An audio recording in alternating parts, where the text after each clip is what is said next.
Nestled in the lush wooded landscapes of Mineral del Monte, Mexico, Oruç House, designed by Saavedra Arquitectos, is a masterful blend of modern architecture and natural surroundings.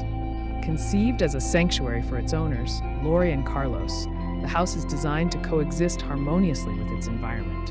The structure appears to float amidst the forest, with an inverted roof that collects rainwater, reflecting a deep commitment to sustainability. The house's design encourages social gatherings with open spaces that seamlessly transition between living, dining, and kitchen areas.